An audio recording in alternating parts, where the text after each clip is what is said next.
Hello, what is up guys? I'm from Peso Smart PH here. Welcome sa panibagong episode. Shout out to all the podcast listeners as well. I appreciate you all. Today, let's talk about yung recovery ng Philippine market today. Tama yung prediction natin nung Friday na yung dump na yun was just a black swan event. So it's not really that big of a deal. Although, of course, magandang nag-recover today yung market, mainly PSEi. But, syempre, we still have to anticipate and not really expect. But, we have to consider na yung market, it might still go down. Although, nag-recover today, kasi mean na bubulusok na lang ulit yan lahat pataas. So sa PSEi, yung pinakamalaking gain was from MOND. Up siya today ng 6.67%. Yung San Miguel, I was expecting San Miguel to recover as well. So 6.29 yung San Miguel. So silang dalawa yung biggest winner sa PSEi for today's trading, and those are some of the most actively traded as well. PSEi up siya ng 0.88%. Hindi na recover lahat, but that's fine. Nasa 6,507.78 na ulit tayo. Yung mga nag-gain na stocks or companies 97, yung down 82. So marami pa ring down, tulad nitong ASEN. Up siya nung Friday, but unfortunately down siya today. Then we have Jollibee. So down siya ng 2.31%. And SMPH down ng 2.21%. Let's go back to Globe. So nag-open siya at around 1,845. And yung previous close nga was 1,811, which was very low. So, nag-close siya ng around 1,875. Let's check, no, yung mga bumili. So, maraming na-fill na 1,845 nung nag-start yung trading sa market earlier this morning. Nag-low ng 1,812. Nag-1,835 pa pala dito. Then, eventually, range bound na lang siya dun. And umakyat siya. Maraming gustong bumili pa rin ng Globe. And na pull upward yung kanyang price. So dito, low nga niya is 1,835. And nag-close siya, which was the highest for the day, ng 1,875. Another telco, so PLD din naman. Up siya ng 2.27. Previous close, 1,275. Nag-open at 1,3. So plus 25 pesos agad. Highest was 1,310 and yung lowest was 1,294. So malayo dun sa mababang trading price nung Friday. Then what else? SCC, nag-release na sila kanina ng kanilang quarterly report. I think it's up to the expectations naman ng market ng mga analysts. So I don't think Semirara will suffer that much.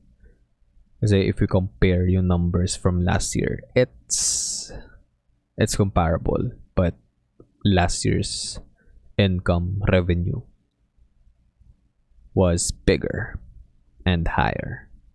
So this year medyo chill lang sila, but still they're still making money. So, nag-open ng 29.35. Hindi naman pala ganun ka layo. But still, 1.88%. 29.20. Nag-close last week. Highest was 29.90. Almost 30 na.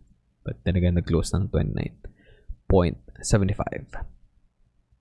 Meralco, up ng 4.62%. So, ito yung pinakamataas yung nag-gain dito sa watchlist ko currently. Nag-close siya ng 325. Nag-open ng 337, highest ng 343.20, and nag-close ng 340. So again, Yung mga ganong klaseng instances, it happens every now and then, but it's not really consistent. And it shouldn't really concern you, especially if you're investing properly. Like for example, you're just buying into the market as it goes down. So again, buy low and sell high. Kasi kalimitan nababaligtad. Nangyayari, buy high then sell low. Kasi nagka-cut loss, quote unquote. But again, as I've said sa previous episode natin, yung cut loss is a tool para sa mga traders. So, kaya sila nagka-cut loss para ma-minimize yung losses. Kasi gusto nilang tumaya ulit dun sa susunod na kabayo or dun sa susunod na stock para dun sila magkaroon ng gains. But if you're just an ordinary investor, typical investor, then you just buy in dun sa mga, you can go for indices like S&P 500, PSEi. I wouldn't really recommend PSEi kasi yung growth niya in the past 5-10 years, it's not really that good.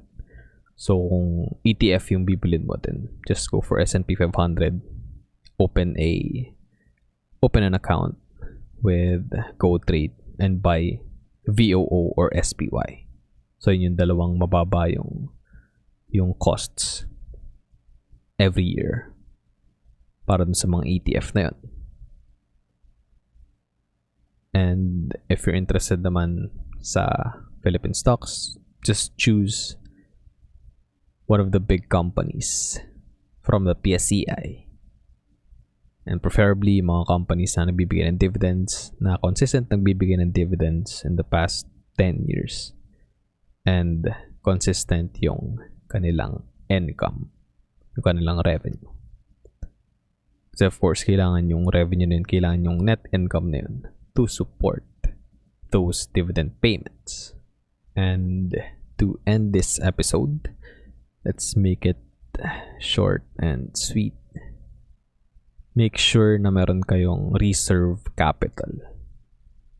So, sabihin natin around 5 to 10% of your current portfolio reserve capital nyo. So, you're just gonna use that capital or deploy nyo yung capital na yun if may black swan event. Like for example, back in 2020, pumagsak to 4,000 points yung PSEi.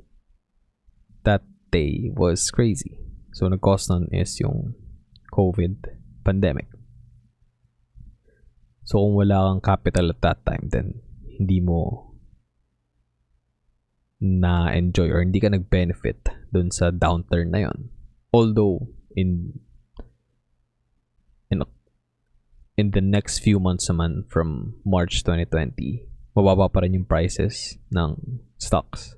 But, it was the lowest nung unang araw. I think that was March 19, if I'm not mistaken. March 19 or 18. So, sobrang baba talaga ng stocks nun. And if nakabili ka at that time, then after less than a year lang, almost double, triple, quadruple yung capital mo. And it's almost all of the stocks. Ganun yung nangyari. So, kumbaga parang hindi gano'n kataas yung risk at that time. Although some people or some traders, some investors, some institutions, they thought na, hey, we should be selling kasi we need cash.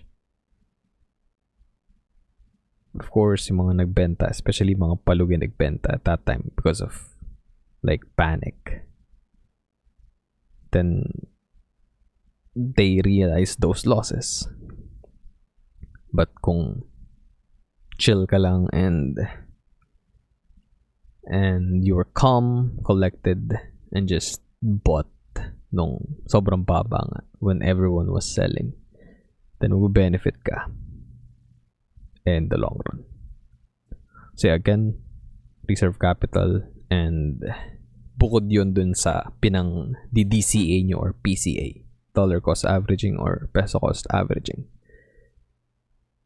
So, consistent ka pa rin bumibili sa market. You're consistently buying into the market. And pagka sobrang baba nung dip nung prices, then dun mo de-deploy yung reserve capital mo. So yeah, that's gonna be it for this episode, guys. Thank you for watching and listening. Sana may natutunan kayo. And if you like my content, give this video a thumbs up and subscribe to my channel para wala kayong ma-miss out sa mga uploads ko from time to time. You may follow me sa mga social media platforms ko. I'm on TikTok, Facebook, Instagram, and Twitter at MNPSPH. So yeah, thanks again for watching and listening, everyone. Stay safe. I'll see you all in the next episode. Always remember, be Peso smart.